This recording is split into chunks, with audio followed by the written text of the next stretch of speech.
पूरी दुनिया तुम्हारे तलवे चाटेगी। बस एक चीज हमेशा जेब में रखना बंधुओं, पूरी दुनिया आपके सामने झुक जाएगी। इस महीने में रातों रात कुबेर देव का खजाना आपके लिए खुल जाएगा। दुनिया की हर एक खुशी आपके कदमों में आ गिरेगी और आपके जीवन का बड़े से बड़ा दुख चुटकियों में समाप्त हो जाएगा। भिखारी को भी राजा बनाने की शक्ति है इस एक चीज के अंदर बंधुओं। आप बेहद भाग्यशाली हैं। मां भद्रकाली की आपके ऊपर पूरी कृपा हो चुकी है। तभी आज आप इस कार्यक्रम को समय रहते देख रहे हैं, क्योंकि माता रानी स्वयं इस कार्यक्रम के माध्यम से आपके जीवन में महापरिवर्तन, महाबदलाव लाना चाहती हैं। तो इस कार्यक्रम को अंत तक अवश्य देखना। तो जयकारा बोलो माता रानी का जगत माई महामाई मां भद्रकाली की जय बोलो वाले बंधुओं। स्वागत है आप सभी का इस एक चीज के बारे में जान जाएगा। 100% गारंटी है कि उसकी किस्मत खुलेगी ही। हर हालत में देवताओं का खजाना उसके लिए खुलेगा और माता भद्रकाली और मां बगलामुखी की सीधी कृपा और आशीर्वाद उसे प्राप्त होगा। याद रखना कि इस संसार में, इस पूरे ब्रह्मांड में मां बगलामुखी और मां भद्रकाली से बड़ी कोई महाशक्ति नहीं है। मां भद्रकाली एक ऐसी शक्ति, ऐसी महामाए है जिनके बिना तो स्वयं शिव भी सबके समान है। तो जब इतनी प्रचंड शक्ति और ऊर्जा आपके साथ 24 घंटे रहेगी, तो क्यों नहीं आपके जीवन से हर नकारात्मक और हर बुरी परिस्थिति दूर भाग जाएगी? क्यों आपके जीवन का उद्धार नहीं होगा? बंधुओं, याद रखना कि यह कार्यक्रम हम अपने जीवन भर के अनुभव से तैयार कर रहे हैं, और जो बातें हम आपको इस कार्यक्रम के माध्यम से बताने जा रहे हैं वे हजारों सैकड़ों लोगों पर आजमाई हुई हैं। इन बातों की शक्ति इतनी अधिक है कि जो भी व्यक्ति इन्हें जान जाता है वह 100% तरक्की करके जीवन में आगे बढ़ जाता है और अपनी हर एक दुख तकलीफ को काट डालता है। अब बंधुओं, ध्यान से सुने। हम आपकी कुंडली और राशि का बहुत लंबे समय से आकलन करते चले आ रहे हैं, और हम जानते हैं कि आप एक ऐसे इंसान हैं जो मेहनत करने में, दिमाग लगाने में किसी से पीछे नहीं रहते हैं, हमेशा सबसे आगे रहते हैं। आप हर एक कार्य को अपने अलग अंदाज से करते हैं और आपके काम की बराबरी कोई और इंसान कर ही नहीं सकता है। जी हां बंधुओं, आपकी सोच सबसे अलग होती है, सबसे ऊंची होती है। और एक बात हम आपको बता दें कि वैसे तो आप कम ही बोलते हैं, अधिक बोलना आपको पसंद नहीं है, लेकिन जब आप बोलना शुरू करते हैं तो लोग आपकी बातों को बिना सुने रह नहीं सकते हैं, और आपके जाने के बाद भी आपके बारे में चर्चाएं करते हैं। और सबसे बड़ी खूबसूरत बात आपके व्यक्तित्व की यह है कि चाहे कोई आपसे से कितनी ही नफरत क्यों ना करता हो, तब भी कहीं ना कहीं वह आपके किसी ना किसी एक गुण की तारीफ अवश्य कर देता है, क्योंकि आपके अंदर गुणों का भंडार भरा है। जी हां बंधुओं, एक और विशेष बात कि आप एक ऐसे व्यक्ति हैं जिन्हें भगवान किसी ना किसी प्रकार का एक प्राकृतिक गुण या हुनर देकर ही पैदा करते हैं। यानी आपके अंदर एक जन्मजात विशेष खूबी होती है।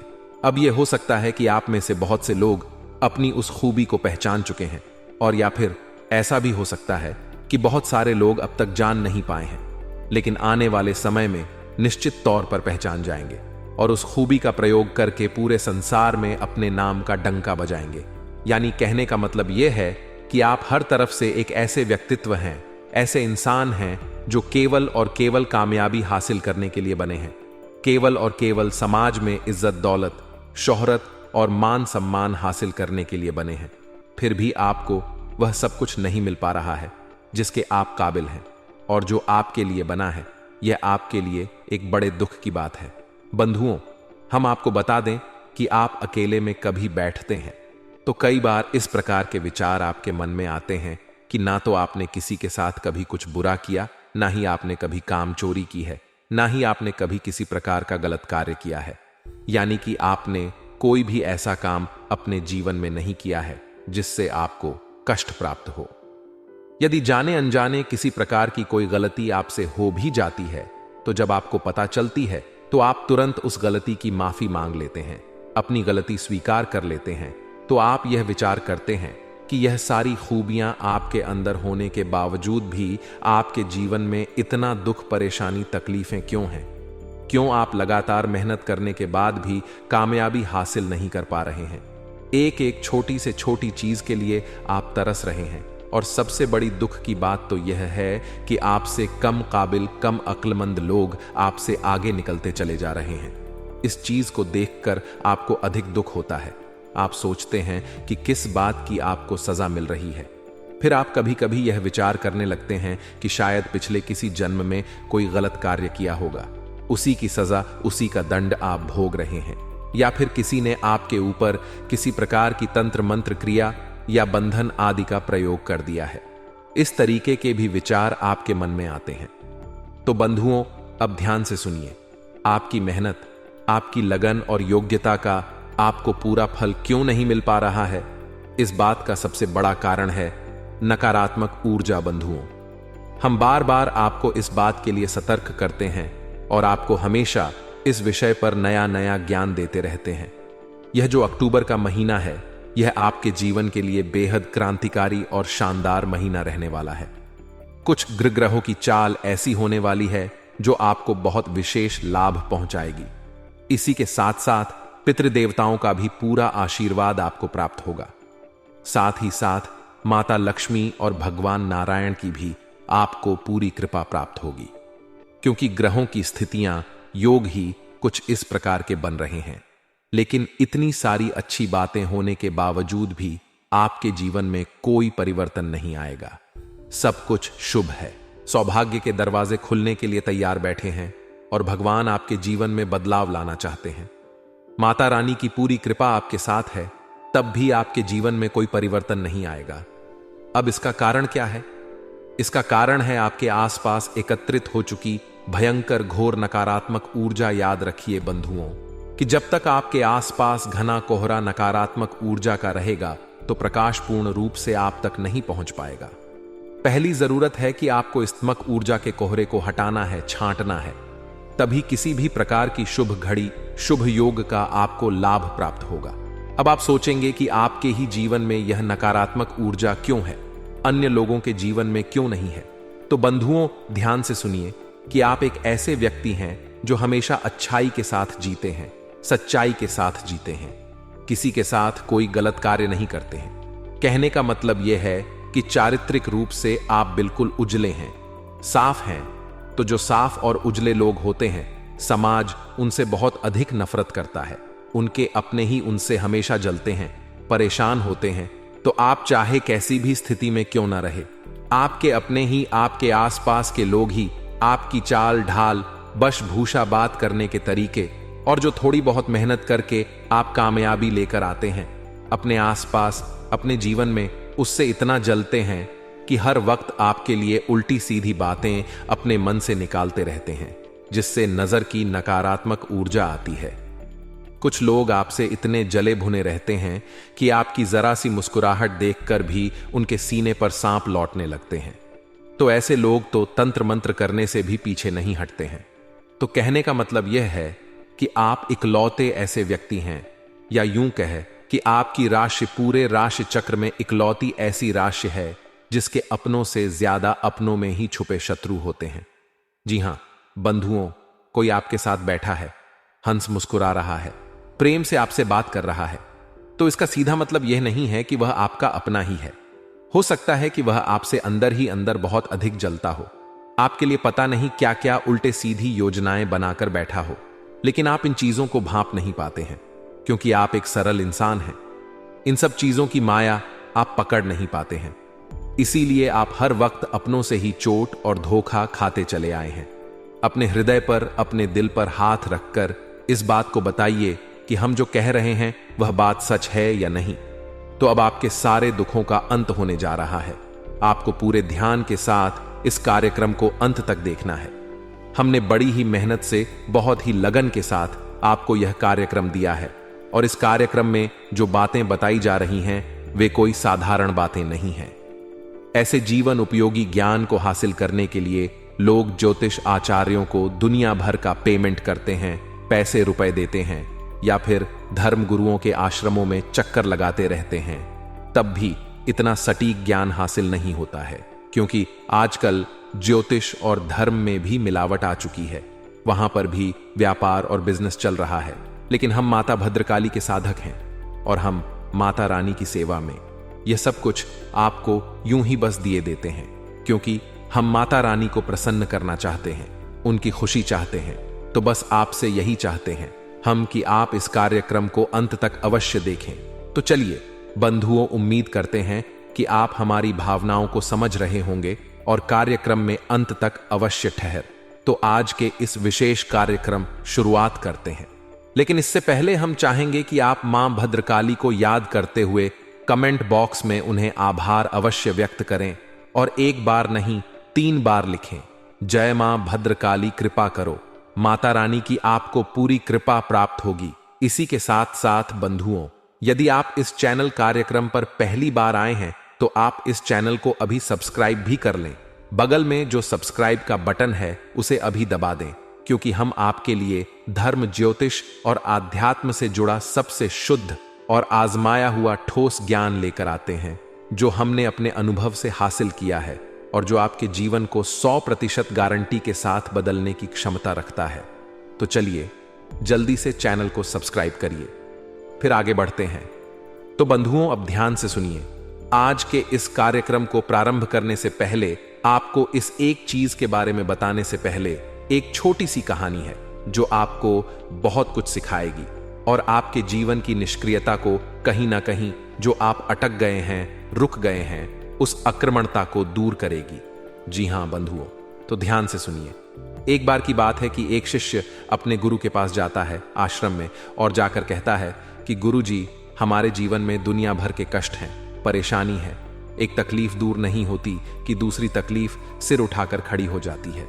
एक हाथ हम अपने जीवन की दशा को सुधारने की कोशिश करते हैं तो 2 हाथ हमारे जीवन की दशा बिगड़ जाती है। एक समस्या का समाधान करो तो 4 नई समस्याएं खड़ी हो जाती हैं। हमें तो समझ ही नहीं आता है कि आखिर हमारे जीवन में चल क्या रहा है। हर वक्त दुख, तकलीफ, परेशानियां देखते देखते हम परेशान हो चुके हैं और अब हमें ऐसा लगता है कि शायद अब हमारा मृत्यु ही समाधान है, क्योंकि अब यह जीवन का कष्ट हमसे सह नहीं जाता है। आखिर सहन शक्ति की भी तो एक सीमा होती है। कहां तक कोई एक इंसान सहेगा? भगवान भी तो किसी प्रकार से रहम नहीं करते हैं। कितनी पूजा पाठ और साधनाएं कर ली, लेकिन भगवान प्रसन्न ही नहीं होते हैं, हमारी तकलीफें दूर ही नहीं करते हैं। अगर एक बार जीवन से दुख, तकलीफें समाप्त हो जाएं, तब तो अपने जीवन में कुछ नया करने के बारे में सोचें। यदि इन कष्ट और परेशानियों से मुक्ति मिले, तब तो जीवन में आगे बढ़ने के बारे में सोचें। उसके गुरु जी ने, यानी कि उन संत महात्मा ने, उसकी बात को बड़े ही ध्यान के साथ सुना और वे समझ गए कि इसकी परेशानी का समाधान क्या है। तो उन्होंने बड़े प्रेम से मुस्कुराते हुए उस इंसान को, अपने शिष्य को जवाब दिया कि पुत्र, तुम एक काम करो, कल सुबह मेरे पास आना, मैं तुम समस्या का समाधान दे दूंगा। उसके बाद फिर तुम्हारे जीवन में कभी कोई दुख तकलीफ नहीं रहेगा। वह शिष्य उनका गुरुजी का इस बात को सुनकर बहुत प्रसन्न हुआ। उसने कहा, यह तो बहुत बड़ी बात हो गई गुरुजी। मन ही मन उसने सोचा कि शायद गुरुजी के पास कोई बहुत बड़ी चमत्कारी शक्ति है जो गुरुजी हमें देना चाहते हैं, तभी तो सुबह के समय बुला रहे हैं। वह ना धोकर, स्नान आदि करके बड़े ही खुश मिजाज होकर, हंसते मुस्कुराते गुरुजी के आश्रम में अगले दिन पहुंच गया। गुरुजी ने उससे कहा कि पुत्र, तुम्हें मेरे साथ चलना होगा। नदी के उस पार हम तुम्हें एक ऐसी चीज देंगे जिसे प्राप्त करके तुम्हारा जीवन बदल जाएगा। शिष्य ने कहा, ठीक है। वह गुरुजी के साथ चल दिया। अब दोनों नदी के किनारे पहुंच जाते हैं। नदी के किनारे पहुंचकर गुरुजी रुक जाते हैं, शिष्य भी रुक जाता है। अब गुरुजी वहां खड़े रहते हैं, काफी देर खड़े रहते हैं। 1 घंटा, 2 घंटा, 4 घंटा, 6 घंटा, पूरा दिन निकल जाता है। गुरुजी से शिष्य बार बार कहता है कि गुरुजी, चलिए नदी से उस पार चलते हैं। गुरुजी कहते हैं, अभी रुक जाओ। ऐसे कहते कहते शाम हो गई, अंधेरा होने लगा। अब शिष्य का सब्र टूटने लगा। शिष्य कहने लगा कि गुरुजी, अब तो अंधेरा होने लगा, अब तो कम से कम चलिए, सुबह से शाम हो गई, रात हो गई, अब नहीं जाएंगे तो कब जाएंगे? गुरुजी कहते हैं, पुत्र, तुम्हें समझ में नहीं आ रहा है, यह कितनी बड़ी नदी है, कितनी विशाल इसकी धारा है, इसमें तो हम बह जाएंगे। हम तो इंतजार कर रहे हैं कि यह नदी पूरी बह जाए, तब हम यहां से उस पार जाएंगे। शिष्य गुरुजी की इस बात को सुनकर हंसने लगा। वह बोला, गुरुजी, यह आप कैसी बातें कर रहे हैं? नदी पूरी बह जाए, कभी नदी पूरी बहती है क्या? नदी तो हमेशा इसी तरह बहती रहेगी और इसके पूरे बहने के इंतजार में तो हमारी न जाने कितनी पीढ़ियां, कितने जन्म गुजर जाएंगे। तब कहीं जाकर यह नदी सूखेगी और पता नहीं कब सूखेगी। तो हम कैसे इस नदी के पूरे बहने के इंतजार में यहां बैठे रहेंगे? यह तो बड़ी अजीब बात है। तो गुरुजी उस शिष्य से मुस्कुराए, उसकी तरफ देखे और बोले कि यही तो हम तुम्हें समझाना चाहते हैं कि जीवन तो लगातार चलता ही रहता है। अड़चन और परेशानियां इस नदी के समान तुम्हारे सामने आती ही रहती हैं, लेकिन तुम्हें उनसे लड़ना होगा, आगे बढ़ना होगा। यदि मन चाही जगह पर पहुंचना चाहते हो जीवन में, तो तुम्हें ऐसी ना जाने कितनी नदियों को पार करना होगा, और नदियों को पार करने के लिए तुम्हें कठोर परिश्रम और प्रयास करने होंगे। यह इंतजार मत करो कि जीवन से सारे कष्ट समाप्त हो जाएं, तब हम नदी पार करेंगे, यानी कि कुछ करने के बारे में सोचेंगे, क्योंकि कष्ट जीवन से कभी समाप्त नहीं होते हैं। असल में जीवन में कष्ट नहीं है, कष्ट में ही जीवन है, इसे याद रखना है। शिष्य को सारी बात समझ में आ गई और वह बहुत शर्मिंदा भी हुआ। बाद में उसने मेहनत और लगन से तरह तरह के अलग अलग प्रयास करते हुए सफलता हासिल की और कामयाब इंसान बन गया। यह कहानी सुनाने का आपको हमारा मकसद यह है कि हम जो बातें आपको बताते हैं वे कोई साधारण बातें नहीं हैं। यदि आप उन बातों को अपने जीवन में अमल में लाएंगे तब ही जीवन में बदलाव होंगे, परिवर्तन आएंगे, अन्यथा कुछ भी नहीं होगा। बस हाथ पर हाथ धरे बैठे रहिए और मुसीबतों का रोना रोते रहिए। प्रयास तो आप खूब कर रहे हैं, जीवन को सरल बनाने के लिए खूब लड़ रहे हैं, तरक्की प्राप्त करने के लिए मेहनत कर रहे हैं, लेकिन उतने प्रयासों से काम नहीं चल पा रहा है। उससे तो केवल जीवन चल रहा है, लेकिन जीवन में सुख हासिल नहीं हो पा रहे हैं, यानी कि कहीं और किसी प्रकार की कमी है। तो उस कमी को हम बताते हैं आपको कि नकारात्मक ऊर्जा है जो आपको परेशान कर रही है। अब आपको उस कमी को भी दूर करना होगा, यही आपका धर्म है। गुरु जब कोई प्रयास बताते हैं, शिष्य को करने के लिए कहते हैं, तो शिष्य का धर्म है कि उस प्रयास को किया जाए। यही गुरु का काम होता है, अंधेरे से उजाले की ओर लेकर जाना और शिष्य का मार्गदर्शन करना। गुरु शिष्य परंपरा के अंतर्गत हम आपको विशिष्ट ज्ञान देने की कोशिश करते हैं, लेकिन कुछ मूर्ख इन बातों को भी गंभीरता से नहीं लेते। सोचते हैं कि कोई चमत्कार होगा, तभी रातों रात कोई बड़ा खजाना खुल जाएगा, लेकिन ऐसा कभी होने वाला नहीं है। अब एक बात और हम आपको बता दें कि हमारा हिंदू धर्म सनातनी परंपरा बहुत उन्नत है। असल में हमारे जो आर्षि मुनि हुआ करते थे वे वैज्ञानिक से कम नहीं थे। उन्होंने ऊर्जाओं को बहुत अच्छी तरीके से समझा था, इसीलिए उन्होंने ऊर्जांचल और किसी को मां बगलामुखी। अब इससे सुविधा यह हो जाती है कि जिस इंसान के जीवन में जिस प्रकार की तकलीफें हैं वह उस विशेष प्रकार की ऊर्जा की साधना करता है, उससे जुड़ी चीजों को धारण करता है और उसको उसी समस्या से मुक्ति प्राप्त हो जाती है। यह बहुत जरूरी है जानना। जो इन बारीकियों को समझते हैं वे ही जीवन में मन चाही सफलता हासिल करते हैं, और जो मूर्खता दिखाते हैं और अंधी दौड़ में लगे रहते हैं, कहते हैं हम इन सब बातों को नहीं मानते, हम तो केवल भगवान को मानते हैं और उन्हीं को पूछते हैं। तो आप ऐसे पूछते रहिए, कुछ नहीं होता है। मंदिरों में हजारों लोग आते हैं, लाखों लोग आते हैं, सबकी मनोकामनाएं पूरी नहीं होती हैं, पूरी केवल उनकी होती हैं जिनके तरीके बिल्कुल सही हैं। इसीलिए आपने ऐसे बहुत सारे लोग संसार में देखे हैं जो कि अपनी तकलीफ बताते हैं, कहते हैं हम तो जीवन भर हो गया, भोले बाबा को जल समर्पित कर रहे हैं, हनुमान जी में आस्था रखते हैं, हनुमान जी की पूजा करते हैं, लेकिन हमें तो कोई फल प्राप्त नहीं हुआ, दुख ही दुख मिल रहे हैं। अब जीवन में बांध लगा है। ऊर्जा सकारात्मक ऊर्जा आपके जीवन को प्रभावित नहीं कर पा रही हैं, और नकारात्मक ऊर्जा से जीवन चल रहा है तो दुख तो रहेंगे ही। भगवान इसमें क्या कर लेंगे, आपने तो काम किया ही नहीं कुछ। अब यहां तक सारी बातें आपको समझ में आ गई हैं। अब बात करते हैं आपके मूल विषय की। हम यहां पर बात कर रहे हैं माता बगलामुखी की। मां बगलामुखी एक ऐसी दिव्य शक्ति है जो माता शक्ति का शुद्ध स्वरूप है और उनकी 10 महाविद्याओं में से 8वीं महाविद्या है। माता बगलामुखी का विशेष तौर पर पूजन इसीलिए किया जाता है कि जब लोगों को तकलीफों से मुक्ति चाहिए, यानी कि एक के बाद एक परेशानियां जीवन में हैं, हर काम में रुकावट है, पैसे की आवक नहीं है, कर्जे से परेशान है, कोई भी तकलीफ है, सब तकलीफों का कारण नकारात्मक ऊर्जा है, और इस नकारात्मक ऊर्जा की सबसे बड़ी काट है माता बगलामुखी। हर प्रकार के बंधन को काटने की शक्ति है माता बगलामुखी, तो माता बगलामुखी की साधना आपको करनी ही होगी। अब कैसे करेंगे आप? ये तो इसे आप ध्यान से समझिए। आपको बाजार से माता बगलामुखी की एक छोटी सी तस्वीर, कोई फोटो अपने घर लेकर आनी है। इसी के साथ साथ आपको एक भोजपत्र, एक कागज आता है, एक अष्टगंध की स्याही और एक अनार की कलम, यह सामग्री लेकर आनी है। शनिवार के दिन आप इस क्रिया को प्रारंभ करेंगे। आपके घर में यदि माता बगलामुखी की तस्वीर या फोटो है और उसका पूजन होता है नित्य, तो आप फोटो को ना लेकर आएं, इस सामग्री को अकेला लेकर आएं। लेकिन इसमें भी समस्या यह है कि आपके घर में माता बगलामुखी की पूजा तो होती है, लेकिन क्या माता रानी आपके घर में रहती भी हैं? इसको जानना आवश्यक है, क्योंकि कई बार ऐसा होता है कि देवी देवता किसी गलती की वजह से हमारे घर को छोड़कर चले जाते हैं। फिर उनकी केवल फोटो या मूर्ति रखी रह जाती है और हम निरंतर उनकी पूजा करते हैं और हमें लगता है कि वे हमारा कार्य सिद्ध कर रही हैं, लेकिन कुछ भी नहीं होता है।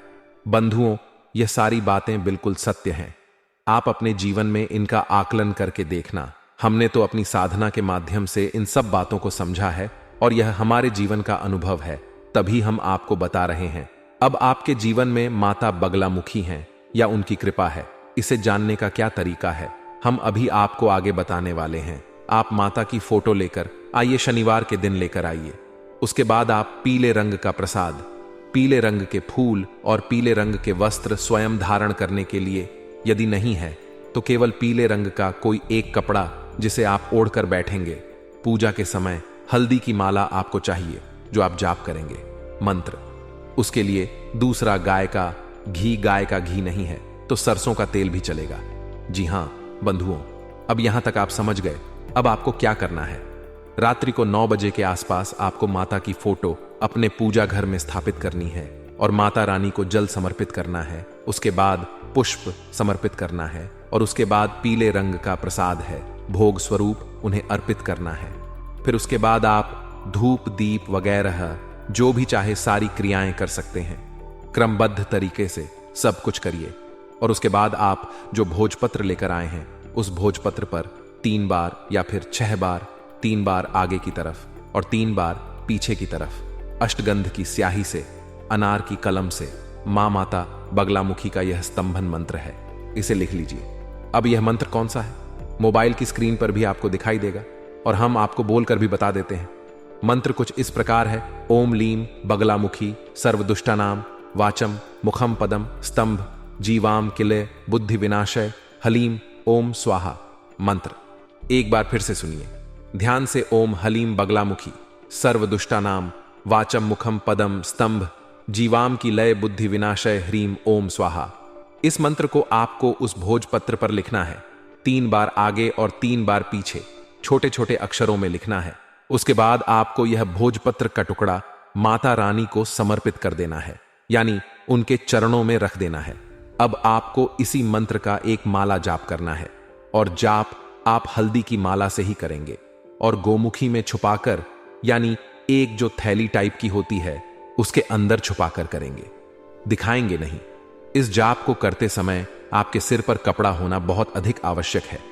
पवित्रता का विशेष ख्याल रखें और यह क्रिया रात्रि के समय ही होती है, दिन में नहीं होती है। अब यह क्रिया आप 3 दिन तक लगातार करेंगे और 3 दिन तक लगातार यह भोजपत्र माता रानी के चरणों में रहेगा। इसके बाद आप 3 दिन के बाद रात्रि में जब आप सोने जाएं, उस समय इस भोजपत्र के टुकड़े को उठा लें। यह क्रिया आपकी लगातार 11 दिनों तक चलेगी। तो 3 दिन के बाद आप इस भोजपत्र को उठाएं और रात्रि को सोते समय इसे अपनी तकिए के नीचे रखकर सोएं और माता रानी से ऐसी प्रार्थना करें कि हे माता रानी, हम आपकी साधना कर रहे हैं और हम चाहते हैं कि आप हमारे जीवन में जितनी भी नकारात्मकता है उसे काट दें और अपने किसी न किसी आंशिक रूप में किसी भी प्रकार से हमें दर्शन दें या अपने आसपास होने का हमें एहसास कराएं। स्वप्न के माध्यम से इस तरीके की आप प्रार्थना करेंगे और इस भोजपत्र के टुकड़े को अपने सिर ने रखकर सोएंगे। हो सकता है पहले रात्रि में कुछ भी ना हो, दूसरी रात्रि में कुछ ना हो, लेकिन आप प्रतिदिन यही करेंगे। सुबह जब आप सोकर जागेंगे तो स्नान आदि करने के बाद इस भोजपत्र के टुकड़े को पुनः माता रानी के चरणों में रख देंगे। रात्रि में आप माता रानी की पूजा पाठ करेंगे और उसके बाद इस भोजपत्र के टुकड़े को फिर से अपनी तकिए के नीचे रखेंगे।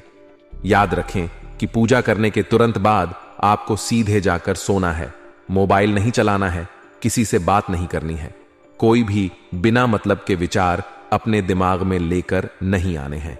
केवल माता रानी की तस्वीर को, उनके स्वरूप का ही ख्याल करते रहना है, उनके बारे में सोचते रहना है और रात्रि को सोते समय यही प्रार्थना फिर से करनी है और सो जाना है। 3 या 4 दिन के अंदर माता रानी आपको किसी ना किसी रूप में जरूर एहसास कराएंगे। या तो स्वयं उनके दिव्य स्वरूप का दर्शन होगा या फिर आंशिक दर्शन हो सकता है। किसी भी प्रकार से मंदिर का आपको किसी प्रकार का दर्शन हो सकता है। मंदिर का शिखर आपको दिखेगा, प्रांगण आपको दिखेगा, कुछ ना कुछ ऐसा लगेगा जिससे आपको पता चल जाएगा कि माता रानी की शक्ति अब आपके आसपास आ चुकी है। 11 दिन तक प्रतिदिन यह क्रिया आप करेंगे। बीच में बिल्कुल भी इस क्रिया को खंडित नहीं होने देना है। और दूसरी बात कि यह मंत्र सिद्ध मंत्र है, हमने बहुत मेहनत की है इस मंत्र के ऊपर, तो आप इस मंत्र का सम्मान करें, इसे यूं ही किसी को ना दें, किसी को इसके बारे में ना बताएं, इसकी गुप्त स्थिति को बनाकर रखें, प्रचार ना करें इस क्रिया के बारे में। और यदि आपसे यह साधना नहीं होती है तो कोई बात नहीं है, परंतु इस साधना को भूलकर भी खंडित ना होने दें। खंडित हो जाएगी ना तो आपके साथ साथ हमें भी माता रानी का क्रोध सहना पड़ सकता है। माता रानी हमसे नाराज हो सकती हैं और हम नहीं चाहते कि हमारी साधना खंडित हो, किसी भी प्रकार से हमें परेशानी आए। हम तो केवल आपकी दुख तकलीफ और परेशानियों को देखते हुए यह विशेष साधना आपको दे रहे हैं, तो जरा इन सब बातों का यानी कि विषय की गंभीरता को अवश्य समझ लेना। अगर आप संभाल सके तो ही इसे करना। अब जब 11 दिन में आपको पूर्ण रूप से माता रानी का आभास हो जाएगा, उनका आपके आसपास होना आपको खुद महसूस होगा, तब 11 दिन के बाद आप इस भोजपत्र के कागज को प्रतिदिन अपनी जेब में रखकर घर से बाहर निकलें। इसे यूं ही जेब में ना रखें, कोई पीले रंग का एक और कागज लें और उस कागज में इसे फोल्ड करके रखें और उसके बाद इसे अपनी जेब में रखें। और जब वापस आए तो फिर से माता रानी के चरणों में रख दें और फिर रात्रि को आपको इसे तकिए के नीचे रखकर सोने की आवश्यकता नहीं है, क्योंकि यह तो केवल माता रानी की प्रामाणिकता चाहिए कि आप अब आ चुकी हैं, इस बात का प्रमाण है। बस अब प्रतिदिन आप इस कागज को अपनी जेब में रखकर निकलेंगे, माता रानी के मंत्र का ख्याल करते रहेंगे। आप चाहे तो साधना और आगे बढ़ा सकते हैं। माता बगलामुखी की साधना 11 दिन की होती है, 36 दिन की होती है, 63 दिन की होती है, 93 दिन की होती है, जितने दिन चाहे आप कर सकते हैं।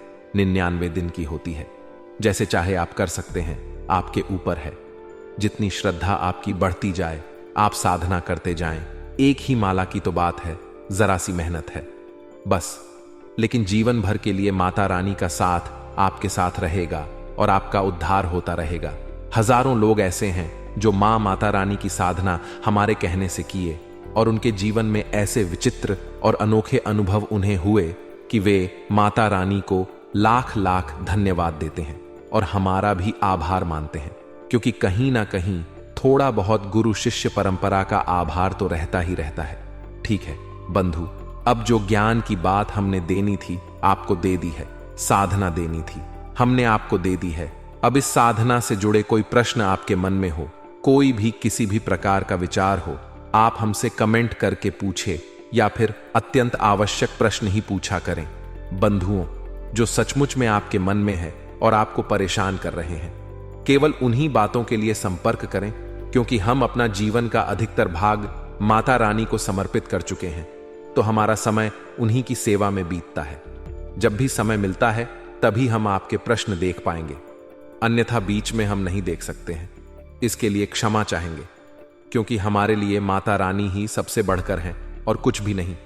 बंधुओं, उम्मीद करते हैं कि आप हमारी भावनाएं समझ रहे होंगे और हम किस प्रकार से माता रानी की सेवा कर रहे हैं। आपकी सहायता करके यह भी आप समझ रहे होंगे। तो चलिए बंधु, आज के इस विशेष कार्यक्रम को यहीं पर समाप्त करते हैं और उम्मीद करते हैं कि आपको सारी बातें समझ में आ गई होंगी। अब आप स्वयं अपने जीवन को अपने हाथों से बदल डालेंगे। तो बस हमारा आपसे यही कहना है, हमेशा सकारात्मक रहिए, माता रानी में अपनी आस्था बनाए रखिए, हंसते रहिए, मुस्कुराते रहिए, जीवन का आनंद लेते रहिए और दिन में एक बार मंदिर अवश्य जाइए। मिलते हैं अगले विशेष कार्यक्रम में। तब तक के लिए धन्यवाद। प्रेम से बोलिए जय माई की, जय मां भद्रकाली, जय मां बगलामुखी माता रानी आपका कल्याण करेंगी। धन्यवाद।